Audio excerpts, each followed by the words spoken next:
Викендов во Тетово се одржа општинскиот надпревар во рамки на манифестацијата Вешта жена. Годинава се надпреваруваа 6 учеснички со различни теми: глобално затоплување, пикник, сладолед, мода, месечина и зелени производи.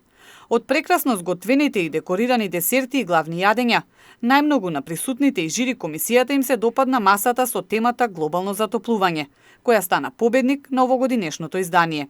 Масата е подготви Зорица Марковска, која веќе трета година поред се надпреварува. Па инспирација ми е што тоа аз живеам у нечи свет со загадување на еколошката средина, значи може да дојде до топење, до распаѓање на... Така, и што имате подготвено? Десерт, солено јадење? Десерт ми е... Соте ми е соленото јадење, тоа е со хопла, со павлака, внатре има со пилешко, со печурки.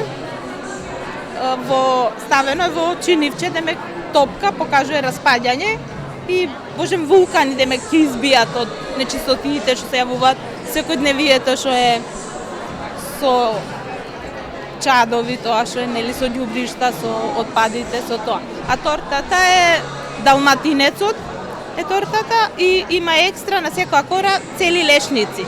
Неколку години во целиот овој проект се вклучени и младите, а целта е уште од рана возраст да ја сватат суштината на семејството и колку е тоа важно.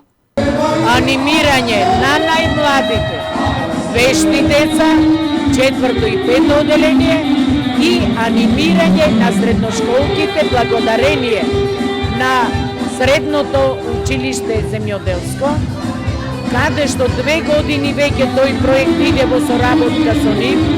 Правиме едукација и обука на сите млади, да им ја створиме желбата за семејството.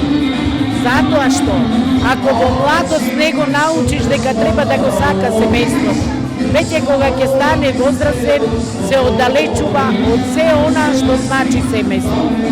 Манифестацијата обстојува безмалку 3 децени. Председателката и основач Снежана Стојановска вели дека патот да се стигне дотука не бил лесен, но кога се работи со љубов може се да се постигне. Денес, вели, жените од цела Македонија токму преку Вешта жена се како едно семејство. Храната и надпреварите се само повод, но најважни се дружењето и меѓусебната поддршка. Ние сме како еден автобус кој се движи сегде.